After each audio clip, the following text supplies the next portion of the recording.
guys, welcome to the Paradise Podcast. You feel me?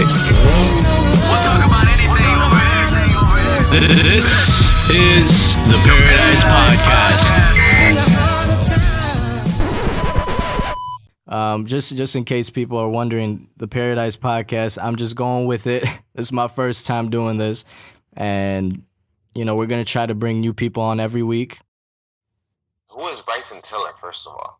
Man, Bryson Tiller, this guy, he came out of like the smallest city in America, bro, Louisville. Like, how about He came out, man, and all I knew that my girl was bumping him, right? I'm like, yo, why you say don't? Like, what do you mean by don't? Yeah. So I was confused for a couple of minutes, but you know, his songs really took over the streets. Right. And every club I went to, every weekend that I went to, because I take videos and photography. Right. So every club that I went to, they were playing his track in the club. And I really didn't know who it was until I had to, like, sit down. But, like, the fact that he shocked me, like, he just came out of nowhere, like. Man, like, he started getting like, millions of views. As if Tupac was supposed to come back today. As if Michael Jackson just showed up today. That's how he just came out of nowhere into my life, and his music came into my life. I was just talking to somebody, too, a couple of days ago. They were like, oh, this song is bumping. It was Don't. And I'm like, yeah, like, I mean, I know it, but what do you mean? Like, you just heard it? That's why it seems fresh to you? They're like, yeah, I didn't know anything about this guy. And then on the low, this guy's been having sold out shows, meeting Justin Bieber, you know what I mean? Rihanna coming to his shows. Like, I was listening to one of his interviews, and he was saying how weird it is to have these people coming up to him like they know him. And he was just working at UPS and Papa John's, you know what I mean? Man, that low seed. How about Syracuse and Gonzaga, man? That's something I didn't expect that. Like, I just didn't expect what happened in general in the whole March Madness with you know, these underdogs winning. Yeah, so far a lot of underdogs been getting there. These are the rounds that, you know, make it or break it to see if you're a good team, because the first round, you know, anything could happen, like we've seen with Michigan State. Man, Michigan State, I had them going all the way. You and half the country did. Yeah, like this, he's not lying, because look, he gained, what, 20 pounds, 25 pounds to fight Diaz? A couple days, too. Man, it was like he had about a month to prepare for that. And then, yeah, then it was what? Then he had like a week when he found out Diaz moved it up to 170? Right. He had to fight, too, you know? He just gave up. He got stunned a couple times. The thing with him, that fight was he had his hands down the whole time. Man, that fight was so crazy. I was just glued onto that TV. Man, it was going down to like, that was a real fight. You know, people, like, I'm looking, you know, I'm driving, I'm looking around, people driving, got places to go, we're doing stuff, and everybody's thinking about something. It's like, what are you really focused on? When you go back home, you know, for me, I'm Muslim, okay, I'm going back home, I'm going to pray. I'm going to go back home and pray. I'm going to reflect and connect with God again. I'm going to have that reminder. But what about all the other people in the world that don't do that? You know, what about all the other people that'll come back home and maybe they're still pondering about something that's bothering them? Society is not trying to pay attention that long anymore, right? So we don't even have songs like Michael Jackson did for like however minutes, 11 minutes, 13 minutes, stuff like that, right? Right. Because it just doesn't make sense anymore. Hey, we want to hear something that's going to be like upbeat, da-da-da-da, because to be honest, music is trying to pick up everybody's moods. Right. A lot of people aren't in these moods, bro. They're not trying to hear about struggles the way that like anybody's talking about it anymore. They're just looking for like the end goal. Like, okay, this is what it is. Right. You know what I'm saying? So like when you're talking about what's going on right now, it's like, okay, cool, but I'm trying to have fun. Like, trying to turn up, bro. Right. Yeah. And, you know, you try to say some real shit on some songs, and some other times, you know, you wanna have some fun because you know people want to listen to that at times too. And the two artists I could say now that are really standing out there, that are trying to really make a name for themselves as a real hip hop rap artist, I would say is obviously, you know, you have to say Kendrick. And when you look at him, and I could even mention J. Cole. I mean, J. Cole had his moments, Kanye West, the way how he changed, I used to look at him like I knew who he was through listening to an album. Like I listened to one album, it's like, okay, I'm catching his vibe. Then it's like I knew what was going on in his life with his mom passing away, 808s and Heartbreak. Then it's like I catch that vibe. I know what he's on. But then now recently, it's like I don't even know what he's on anymore. Like he's changing every day. And it's like, you don't really know what to think of him anymore. That's why when I listen to his music, it's like I don't know what type of mindset is he on. Like I'm so lost. And that was just me, but yeah, bro, Jordan, you had a good explanation for that. Like your perspective was pretty dope. I mean, yeah, I mean that's a pretty. A majority of people feel that way about Kanye West now, and I look at his career and I look at his albums, and I go back and listen to it, and his whole discography is like modern art. It's like it's either you like it or you don't like it. It's like really no in between. Like sometimes we're always gonna be subjective towards him because it's Kanye West. I mean, he's a braggadocious, flashy, guy that you love to hate. Right. And what Kanye is, he has so much soul in his older music that you felt that, like he said, like you mentioned earlier, you felt everything he was going through.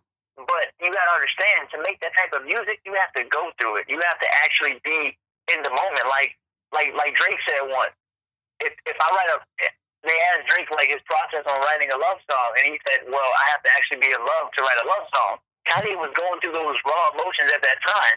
And people gotta understand that he's not the same person he was 10 years ago, 5 years ago. He's changed. Like, we all do change. Right. So what I'm trying to prove to you is I don't think there's a person out there that's not ambitious or that doesn't have a dream or, has a vision of being better or having more, I think everybody has that in them. It's whether or not people are willing to put in the work or just the creative thinking in terms of figuring out what you need to do or have to get where you want to go. So for you, recording a podcast, ultimately you could come up with excuses like, oh, I don't got quality material to record. I don't have a studio. I don't got soundproof rooms. I don't got this. So all you're doing is just pushing that dream of yours. But instead you're like, you know what? I'm going to make means with what I have and I'm just going to get the show started no matter what. I love that. Started something. I love that. You know what I mean? So yeah. It's the idea of like persistence and understanding what you want and where you want to get it. And I think the first thing that I would like to talk about on the show in terms of great detail and like valuable information that people who are going to listen to this podcast will take out of this, it all boils down to one thing: personal habits. Dream chasing is definitely the real deal. It's definitely the real thing. All these people who say it's not real, they're in the wrong spot. You're surrounding yourself with the wrong people if they're telling you that dream chasing is a thing. You know what? If you're going hard every day and you have your dream and you're just hoping one day to get lucky, you got to realize that you've been going hard every day. You're waiting to get lucky. Even if you didn't get lucky, you've been going hard for your month. You're doing better than someone who was sitting around all month doing nothing. It's cool, man. Like I find it, like I said, it's intriguing. I like to learn about things in life that enhance somebody's life in a way where you go into a certain thing just because maybe you have a passion for it, you've seen someone else do it, but then all of a sudden it just changes your whole life. Like when I learned in psychology with the neurons, how we have billions of them in the brain and they constantly change. And it's like with every aspect of life, each neuron starts to connect with each other in a certain way. And it's like for example, with you, with Taekwondo, you're doing certain things during the day that might not be connected with Taekwondo, but just because your focus is so much on it that they start connecting, and slowly but surely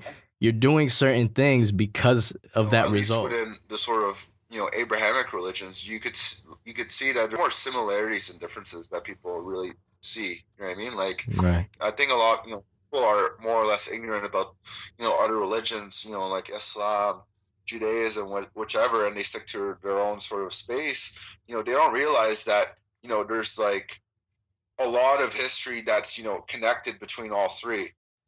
Of course, bro. Yeah, it's part of the business. It's part of the grind. It's part of the process. Everyone goes through that moment, or moments. There's more than one. I've definitely reached points where, you know, I wasn't really selling anything, and I was losing a little bit of money. I was putting money into certain things I thought was really good, and it didn't do as well as I expected. I'm just like, it's part of the business, bro. It's part of the grind, but that kind of stuff will never sway me because I understand what it takes, and I'm not afraid to fail. You know what I'm saying? Like, people who are scared to fail, when that stuff happens, they quit and they wrap it up and they give up. For me, I was like, okay, this is it. Like, this is the struggle. This is the part you have to get through. Like, I was ready for it. You know what I'm saying? Like, when I wasn't selling stuff, I'm like, okay, this is what, you know, where it's supposed to happen. How do you deal with it? How do you adjust with this, Ryan? Like, you know, how do you get out of it? And that mentality to, like, when bad things are happening or things are going your way, to kind of turn into a challenge to be like, all right, cool. How do I get out of this now? That's kind of what kind of pushed me to keep going, because it's like, I'm not going to let myself down. You know what I'm saying? Right. It's more not like, I'm not against anybody, bro. Your boy Wayne, Weezy F, you dig? Like, we in the studio in Jersey, in Joel's studio, and like, I'm sitting on the couch with the engineer, Steve EQ, which is my guy, also another young guy, you know what I mean? It's just me, Steve, Joel's, Wayne, and a couple of his entourage, and like, the beat is playing, you know what I mean? Wayne is like pacing back and forth, back and forth, back and forth, back and forth for like 20 minutes. Then he just asked me, he's like, yo, what's that shit with your heart? Like, what's it called? Like, you know, when you run in your heart? I'm like, you talking about cardio? He's like, yeah, cardio. Okay, cool. Keep walking back and forth, back and forth. Next thing you know, he go, I'm ready. He get in the booth, cardiovascular, audio, chill. I'm like, oh my God. Like, how are you? Like, okay, like, my bad. You know what I'm saying? And then, like, that's what I miss. I miss, like, people really, like, talented doing shit. You know what I mean? So, you know, future superstars in Kevin Love, who's already established himself, and Kyrie Irving, who's been a little bit injury prone, but, you know, he showed that he could score the load. So you still got those superstars, but still without LeBron James, you know, you're probably not getting out of the first round or to the playoffs. Everybody has different circumstances in their life to become somebody. And, you know, some people have it in them, and then it's up to that person to become somebody, you know? And that's what certain people are chasing, and me and him are on that same page trying to figure out what are we going to do with our lives. Of course, we want to do something with our education, and then at the same time pursue our vision that we can do on our own time, and what can we do with that. So, you know, God willing, whatever's going to happen will happen, because we're out here motivated each and every day. Yeah, and like, bro, like you said, it goes down to, like, when you said it's music so accessible now, not just to listeners, but to creators as well, right? So you went from having, at one point, just 100 creators of music now to almost everyone creating music in their basement and just uploading it. So the competitiveness and, like, the creator base is so huge. And, like, there's new shit coming out every day. It's like, you know, people just enjoy it day by day. And if you really want a lasting impression, like, in my opinion, I think it has to do with the lyrics. That's where the lyrics come down to. Because if you have strong lyrics where the listener or the consumer, they can relate to it, then you have that personal connection with them, you know? It's like Bryson Tiller, Don't. It's very much that Toronto sound, but people, like, fuck with it till now. It's because, like, it was a different approach. He wasn't, like, demeaning women and stuff. He was empowering women. This police officer, man, having full control, like, on top of this man. He's laying on the ground with nothing in his hand. Like, man, like, it brought tears to my eyes just to see that, man, because it's a human being. Like, Me too, I don't know, no. I don't know whatever the situation happened to where he's on the ground at that moment with that police officer, but there's no reason that police officer should have that much power, you know, to have that gun in his hand, to not only shoot once, you know, to shoot 4 times, and then he took a second to take 3 more shots after that. that's another thing. That's a big point for the African American people, and out of respect, I think recognizing that this is happening. If they want to make it, I mean, if they want to come one step closer to I mean, making the African American people feel any bit more better, or any, you know, I mean, just kind of sympathize with them, they have to realize that they need to take responsibility for this and address it correctly from the initial standpoint. So that's what keeps me motivated. That's what makes me wake up every morning. Just have that in my mentality. I don't want to work for anybody. I want to build my own business, work for me, relax, just stress on myself, not with co-workers or anything like that. Like the kids in my school, they will judge you if you don't really listen to the music that they listen to, like rap music. They'll usually say like, "Oh, you don't know Fetty Wap? How do you not know him? He's so famous." So it's like you kind of have to listen to the music, because I mean, it's like, oh, she listens to the music, then I'll listen to the music. It's weird. You see, there you go. And yeah, you know, if that's what the kids are attracted to, then that's what they're gonna like to listen to. And I mean, you can't stop that. And so you just have to roll with it. You know, you can't really stop. And that's the same way how social media works. You know, sometimes religion is seen as like, you have to, you know, restart. You know, you get rid of all your values and you adopt something new. But actually, Islam has a lot of basic, natural, you know, human values that, you know, you would almost say are good from anybody. I used to be a health enthusiast. I used to take on the title of environmentalist. I used to take on the title of things like, maybe you want to say humanitarian worker. But now as a Muslim, those are all already in there already. You know, I don't have to have 30 different labels. I just say I'm a Muslim, and I already pick up garbage when I walk by it on the street. I already make sure that, you know, I help feed the poor. Those things are in the book of the Quran, you know, like you have to actually be a good person. You have to actually do your best to take care of the earth. You're doing that music shit for real. And like, you telling them about when I got the keyboard, but you know, I've been doing it for years before that. Like I've been out here as a vet. Oh yeah. As a vet, you know, like I'm out here like I've that's I've what been counts. through World War I, I've been through World War II. I'm a straight vet, fam. Like basically Diddy, Puff Daddy, went to fucking Drake's concert, and everybody knows that 6 p.m. in Calabasas, that was a shot to Diddy. That was a shot to Diddy, like the older heads and shit. You know what I mean? But the nigga understands that Drake is the most powerful fucking enigma in the rap industry right now. So he can't press him. You know what I mean? Even in his interviews, he's saying, I don't want no problems with Drake, my nigga. Didn't you used to manage Biggie, bro? What are you doing? Diddy looks like he's Somali, low key though. Purple, nigga mad shit. So I told that nigga pop out and pull up. He say he wanna kill me. Oh, why he acting skirt? He got a 30. I know he wouldn't blow. That I'ma blow. That's exactly what we talking about right now, fam. These tracks are going too hard. Oh, this part right here, I just gotta let it right out.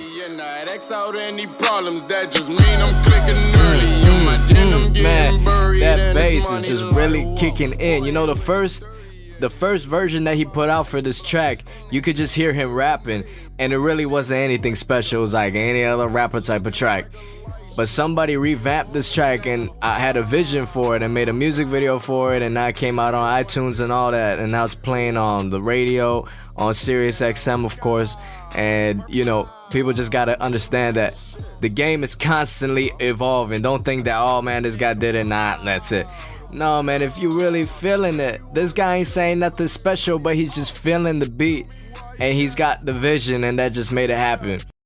It's like it don't make no sense, fam. It don't make no sense. Ain't shit been the same since Harambe died. Since my father passed away, bro, nothing's been the same, man.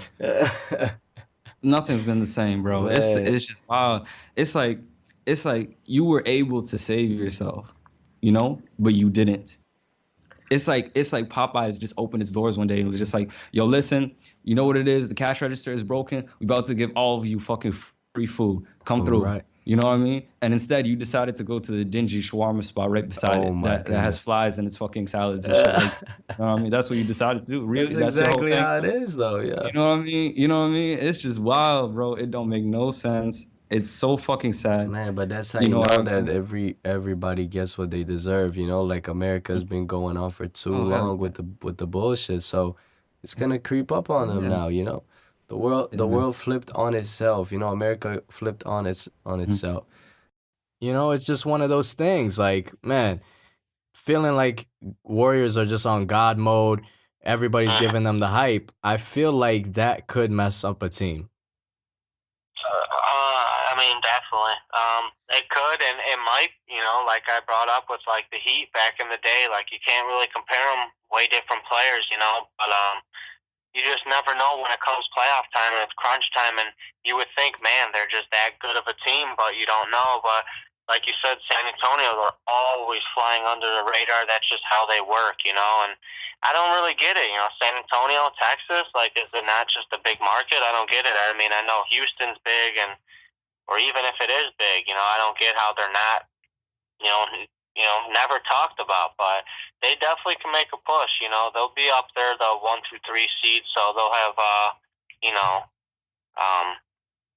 facing whoever sneaks in, like Denver, Sacramento, or Utah or something. So right, you know, shout out to everybody that's living their life and trying to make something happen with their life. But sometimes you gotta keep your reality afloat and try to make the best out of your situation. And that's what I always stress out to people. You know, we all grinding and we're all trying to become somebody, but you have to realize that your life and your life only is for God to judge. So make your decisions and don't let nobody change your mind on your decision. And be smart. Be smart. I'm telling you guys, be smart. There's too many opportunities in this world to give it up on little things. So, you know, I went on a little bit because I'm just too hype about this 2017. There's too much stuff on my mind.